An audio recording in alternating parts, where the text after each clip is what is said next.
Muito bem.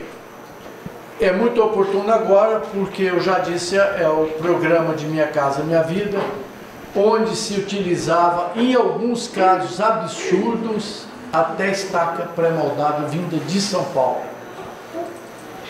Então, foi preciso desenvolver um tipo de fundações mais barato, que vai para 6 toneladas ou 8, que é um pouquinho mais do que as cargas das casinhas. Quando, eventualmente, você tem terreno firme mais em cima, não colapsível, aquele que se molhar ele não desmonta, você pode usar o radier de 6 a 7 centímetros. Mas a estaca de solo de cimento com a viguinha baldrame ainda fica mais barato do que o próprio radier e muitas vezes mais segura. Por quê? A estaquinha de solo de cimento desce abaixo da camada colapsível. Pode ter de 6 a 8 metros. Muito bom.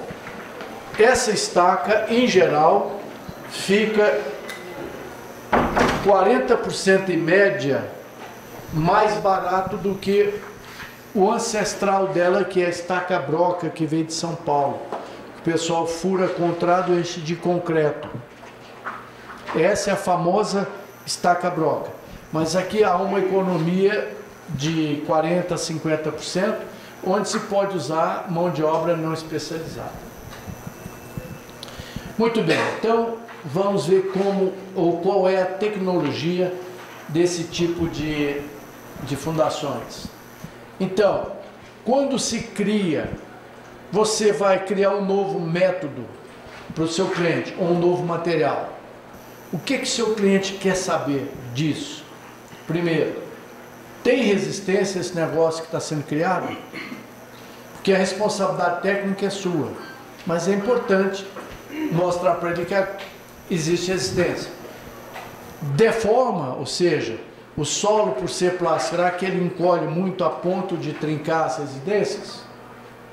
Ele retrai, porque todo material que é muito molhado, retrai. Concreto com muita água, retrai. Solo de cimento com muita água, retrai. Então, tem que comprovar a baixa retração. É durável. Eu vou fazer minha casa aqui, ou muro, ou varanda, ou qualquer carga de 6, 8 toneladas, tem que durar aí pelo menos 20 anos. Então, todo esse trabalho tem sido testado. Foram feitas provas de carga 30 anos depois em estacas existentes de solo de cimento.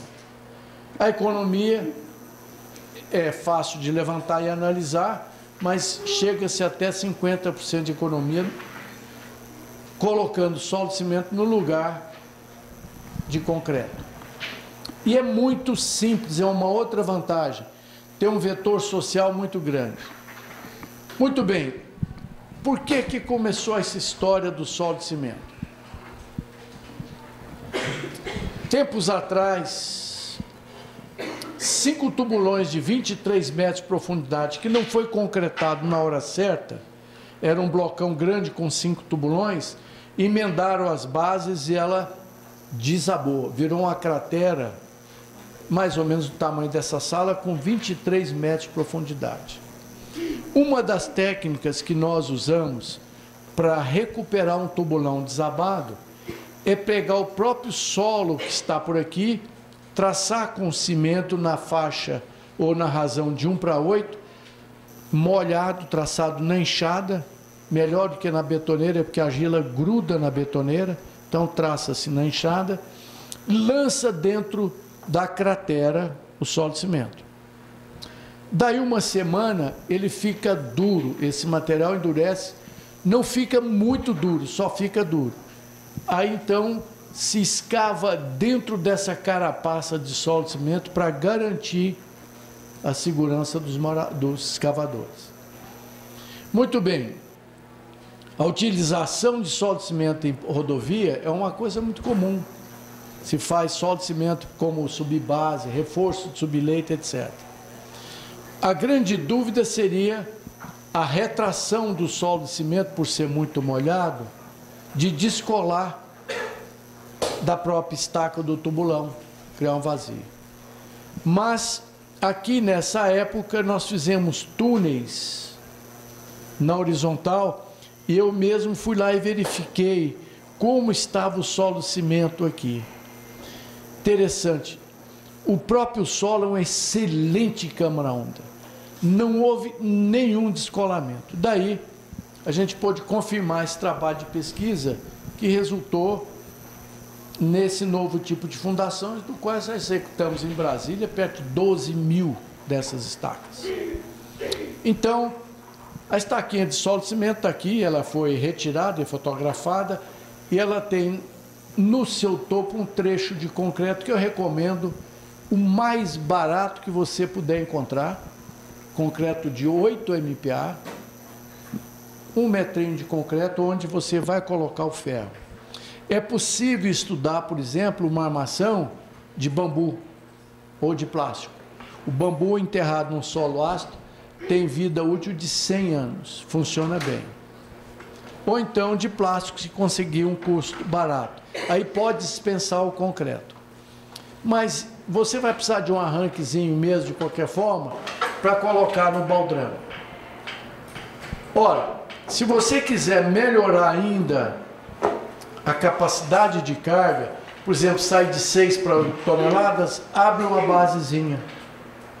Uma ferramenta que qualquer serralheiro faz. É um alargador de base.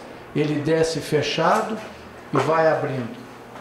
Igual se tem tubulões. Só que não existe nenhuma máquina que abre o tubulão adequadamente, a base. Então sempre tem que descer alguém para fazer a base. Mas aqui é possível. Se quer melhorar mais a capacidade de carga, faz 1, 2, 3 bases. Então, esse tipo de estaca é ótimo para estabilizar talude. Se vai cortar terreno ruim, faz uma cortina de estaca de solo de cimento. Pode ser usada principalmente para aterro rodoviário. Não sei se já observaram, quando você tem um aterro de 5, 6 metros e o subleito, que é o terreno natural, é fraco, você sobe de carro, dá uma tremenda pancada no viaduto. Aqui em Brasília está cheio. Né? Tem um que eu passo todo dia, que é aquele viaduto da rodoferroviária.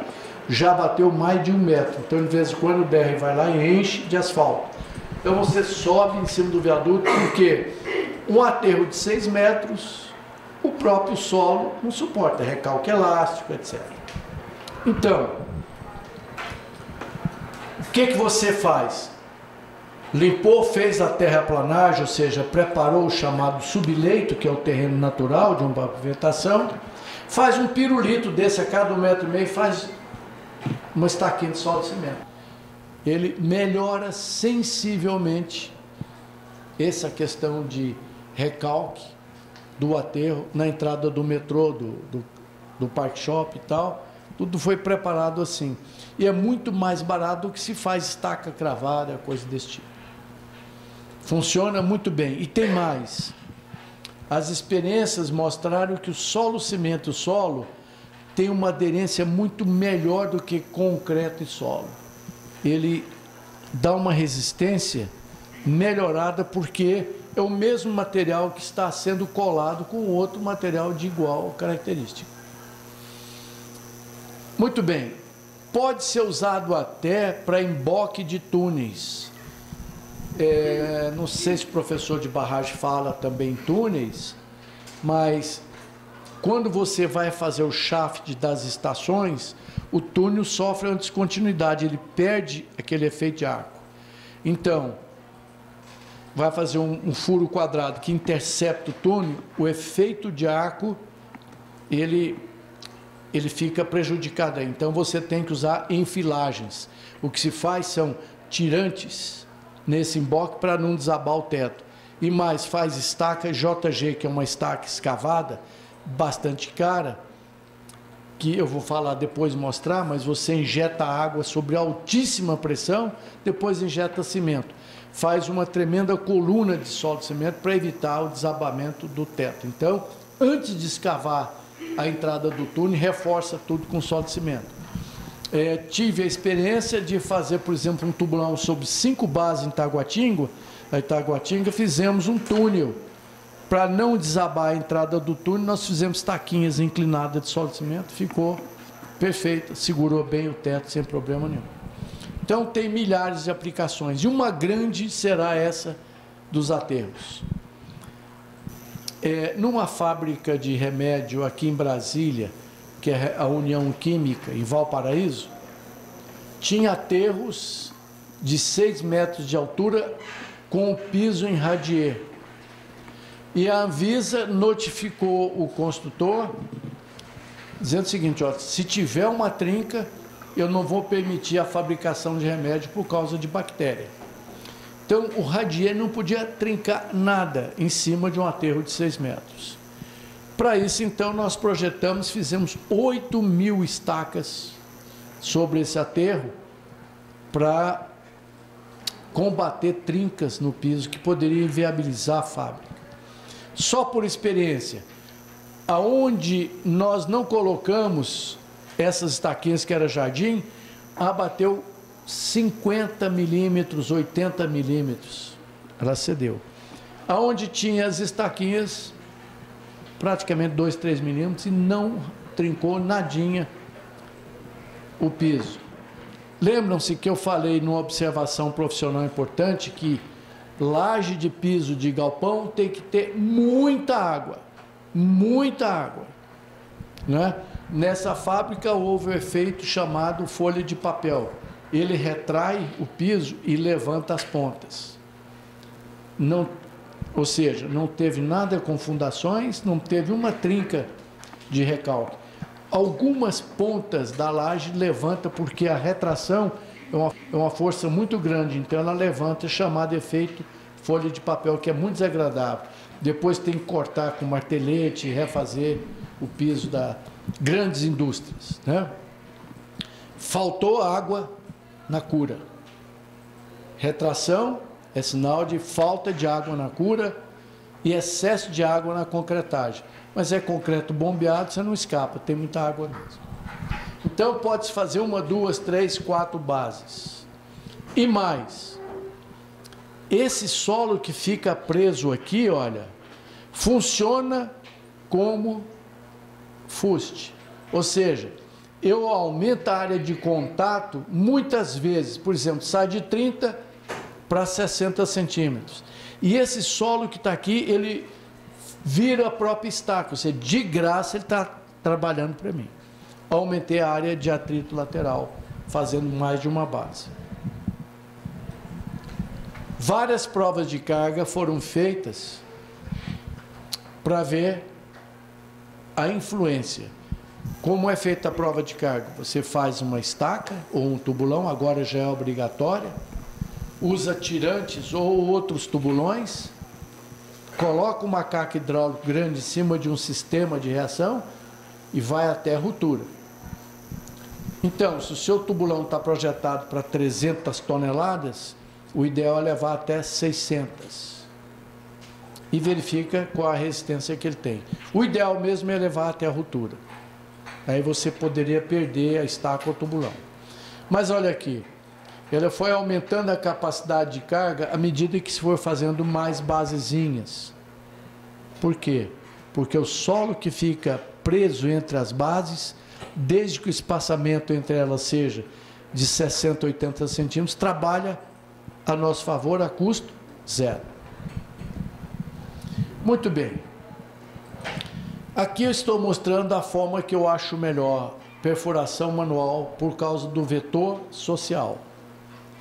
2 homens, em geral, nas argilas brasileiras, mole 2, SPT 2, 3, 1, 4, fura 6 a 8 metros por dia. Pode-se usar máquina, mas a máquina ela leva uma desvantagem, ela quebra no contratorque, eu mostro já.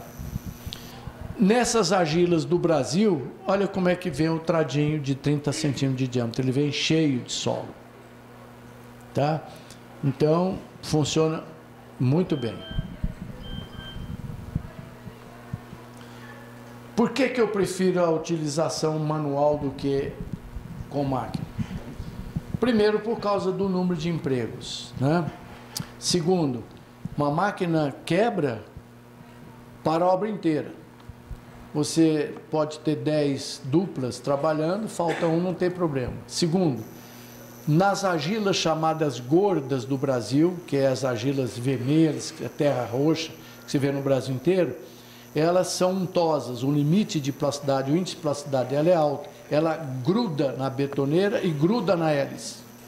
Então, se você usa um caminhão, por exemplo, para furar, que é bem rapidinho, fura 50 por dia, mas ela é cara, porque para soltar o solo, ou você tem que ter um operário para desgrudar a argila da hélice, ou dar o contratorque. A máquina tem um contratorque, ela bate, só que estraga muito a máquina.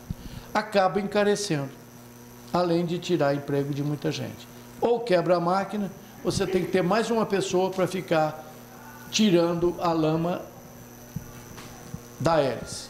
Se você usar uma super máquina, como já aconteceu aqui no estado de Goiás, usar a máquina de hélice contínua para fazer isso, a hélice contínua ela tem um limpador de trado automático, não precisa de ninguém estar tirando. Só que você vai levar uma máquina de esteira para fazer furinho desse, eu acho que é matar canário com tremendo canhão. Muito bem. Já existem, todo mundo fabrica esfaço, um trado mais bem trabalhado do que aquele que se compra, como vocês viram lá, em qualquer loja. Ele é mais eficiente, mais resistente e avança mais rápido. E aqui, o alargadorzinho de base também, que é livre, todo mundo usa e faz. Ele desce fechado, com essa faquinha. Quando chega no ponto de abrir base, à medida que os operários apertam, que ela vai abrindo como se fosse um guarda-chuva de cabeça para baixo. E vai cortando o solo, jogando no copinho. Enche o copinho, tira, tem aquela base, que na realidade era para ficar com 80, mas precisa alguém fazer uma pesquisa e patentear. Eu acho que se a faca for curva, ela pega melhor o solo e traz para dentro do copinho. A faca reta deixa sujeira na ponta. Então, vai fazer uma base de 80 centímetros, mas você vai contar só com 60. Está aí uma excelente patente. Por falar em patente, principalmente a Dilma está incentivando demais, porque na engenharia civil, parece que enquanto o Japão colocava 800 patentes por ano de novidades, a gente parece que no ano que foi levantado, que faz 2, 3, só 16 patentes. Ou seja, nós estamos cheios de tese empoeirada.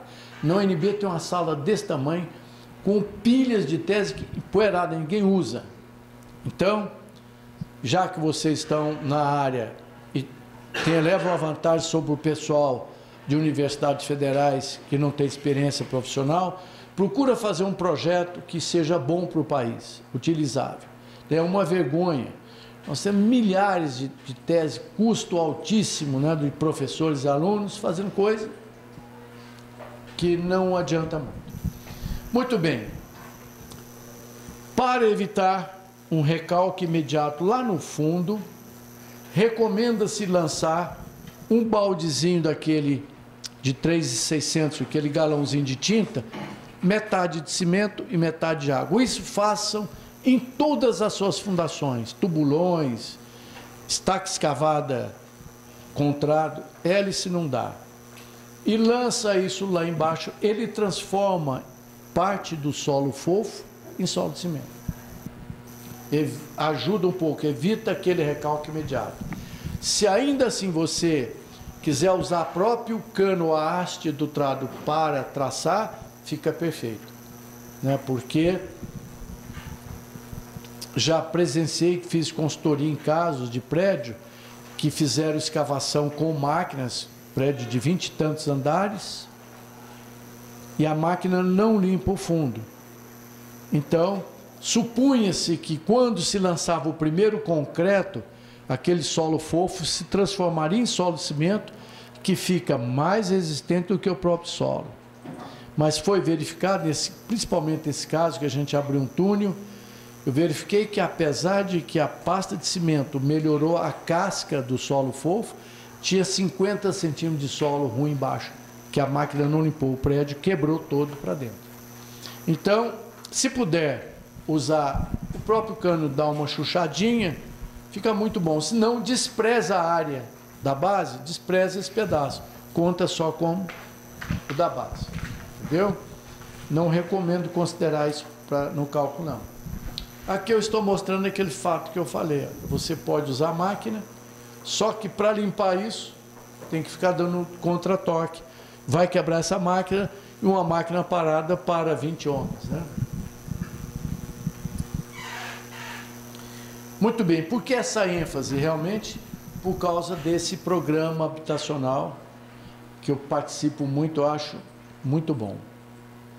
Se bem que, por pequenas bobagens, sabe? Drenagem, casa enterrada, tá dando mofo, abatendo o piso, soltando cerâmica. Tome cuidado com isso, senhores engenheiros. Pequenas coisas, principalmente drenagem, impermeabilização e fundação, vai te prender a obra por 10 anos. Todo dia o cliente vai te reclamar, olha, soltou a cerâmica, mofou não sei o que lá. E mofo, ácaros, etc., depois que instala, não se tem nenhum processo que dá garantia de 100% que você corrige uma parede decomposta por exudação. E olha, a água que vem por baixo por falta de dreno chega a subir até 2 metros de altura por ascensão capilar. Também acho que já falei, a única cura que tem artificialmente é a água sanitária, porque isso é fungos, são ácaros. Depois tentar corrigir com injeção de epóxi ou silicone, com drenos, etc., mas não há garantia. Não se conhece um método que resolve ainda. Existem algumas argamassas especiais, hidrofugantes, mas a água está ali. E mais cedo ou mais tarde ela volta. Voltando ao nosso assunto principal, está aqui, olha, 70 famílias trabalhando nessa fábrica de remédios. Uma terra enorme aqui, radier de pisos em cima com produtos químicos, comprimidos, etc. Ou seja, não pode ter nenhuma. Inclusive o piso é todo de epóxi contínuo, redondo, para não ter nenhuma trinca. Então, estamos vendo aqui o solo, né, saído e tal. Inclusive, o traçado manual é mais eficiente do que na betoneira. Por quê? Porque o solo adere à parede da betoneira, para sair é difícil. Se tiver areia, não. Se o solo natural já tiver um percentual de 20% de areia, cresce demais a resistência e fica muito fácil de trabalhar. Aqui uma maquininha, fabricação caseira, também funciona bem. Nós usamos muito para reforçar base de tanque de petróleo, os tanques em alguns lugares estavam inclinando. Então, no lugar de fazer só o radier que vem em cima, faz um piruliteiro de estacas de solo, de cimento ou de brita para resolver, e resolve bem esse problema. Olha aqui a traçagem manual. Não precisa nem de lona. Pode fazer no próprio solo. Aqui eu tive que pintar uma botina nesse camarada, porque às vezes a gente fala para fiscal de trabalho, estava trabalhando descalço, aliás, com chinelo havaiana. Então eu mandei fazer uma botina especial para esse rapaz aí. Muito bem, feito a furada alcançada a profundidade prevista, pode ser em terreno fraco, não se espera conseguir furar a trada em terreno com SPT mais do que 14, não. 1, 2, 3... Tem várias obras em Ceilândia de terreno ruim, toda está aqui agora de concreto, né? Não se tinha ainda a tecnologia de solo de cimento. Escavada, atingida a cota prevista no projeto, lança-se então um pouco de pasta de cimento para transformar o solo fofo da ponta em solo de cimento. Feito isso, se concreta. O termo concreto é redundante, porque na realidade é solo de cimento. Olha como ele fica, uma pasta. Por quê? Tentaram vibrar e compactar, não melhorou nada, só encareceu. Portanto, com o slump entre 4 e 10, o que interessa é a massa, o solo de cimento atingiu uma plasticidade, consistência de massa de rebocar. Então se lança de cima Ele enche perfeitamente. Várias no Brasil inteiro foram tiradas para ver se estavam perfeitas. Não me consta que nenhum único caso não tivesse boa. Olha lá, pronto aqui. É a mesma cor do solo, você nem nota, né? Mas está aqui uma estaca de solo de cimento.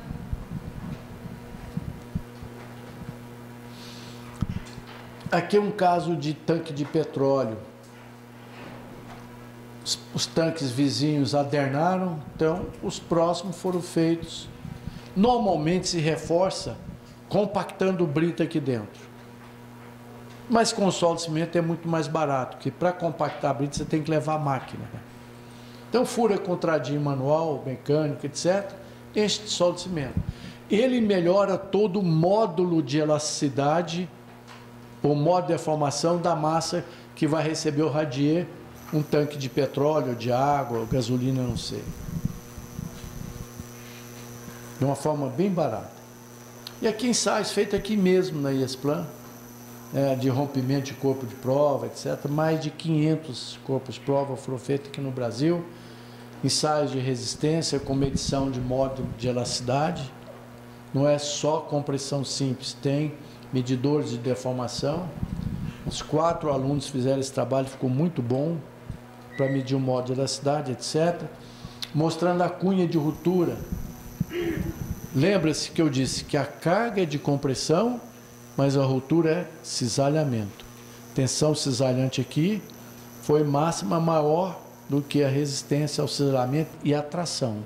Porque a tensão cisalhamento vem junto com uma de tração que rompe o corpo de prova de concreto, de solo de cimento, etc.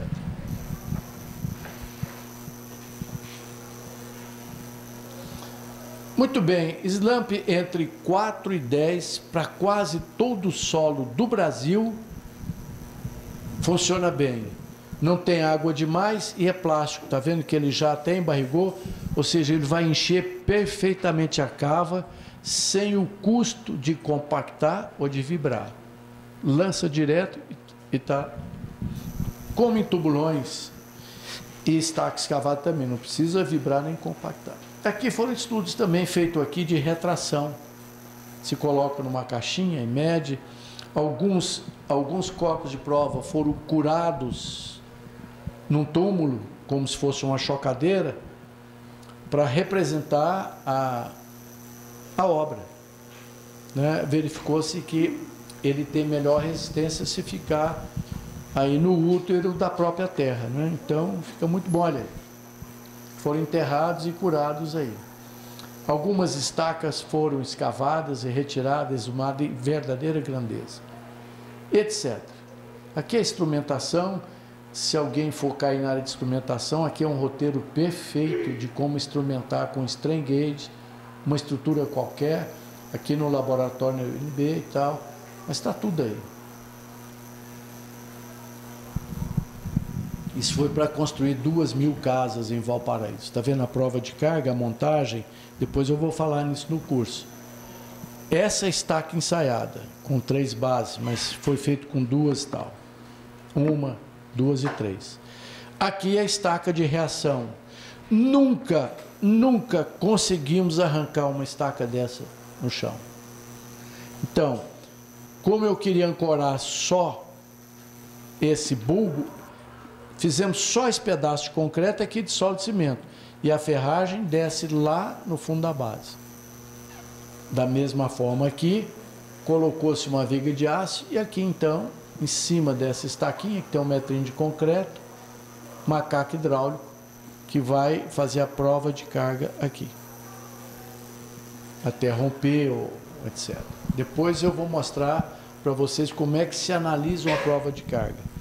Todos os senhores vão passar por isso aqui, graças a Deus, daqui para frente, porque agora é obrigado. Aqui é uma prova de carga instrumentada, onde se pretende, ou se pretendeu medir o atrito lateral em certas profundidades. Também eu vou falar um pouquinho depois isso na aula. Muito bem. Nós vamos ter um capítulo sobre prova de carga e interpretação. Mas aqui é uma orientação profissional. Nas provas de carga na sua obra, vão estar cheios de instrumentos, tensômetros e tal. Muito preciso. Só que a prova de carga roda dia e noite. E esse instrumento, se não souber fazer bem a leitura dele, você pode, numa cochilada, permitir que o tensômetro rode várias vezes e você vai perder o referencial.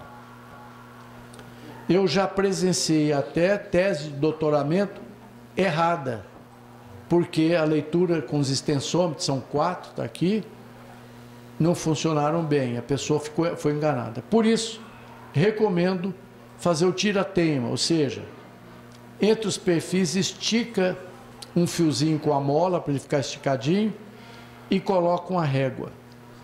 Aqui não tenha dúvida, se a estaca afundar, a reguinha vai te dizer o erro é 1 milímetro. E para evitar o fenômeno chamado paralaxe, para você, dependendo do jeito que você olha, fazer uma leitura, coloque sobre um espelho. A régua sobre o espelho. Então a gente lê no próprio espelho um erro de 1 milímetro. Uma prova de carga, ela fica problemática com 20, 30 milímetros. Então 1 milímetro quer dizer nada. Afere toda a instrumentação por um processo simples. O dia que você for fiscal, empreiteiro ou dono de uma obra que for fazer prova de carga, me telefona que eu mando esse esqueminha, uma brincadeira, resolve um problemão. Deixa eu ver se tem mais alguma coisa interessante. Aqui é o resultado da prova de carga, mas eu vou um dia falar só sobre isso. Está vendo? Carga e recalque. Aqui a estaca rompeu. Nesse caso, rompeu com 240 newtons, ou seja, 24 toneladas, com 66 milímetros de recalque. 66 milímetros, ou seja, 6 centímetros, possivelmente já teria derrubado a obra em cima.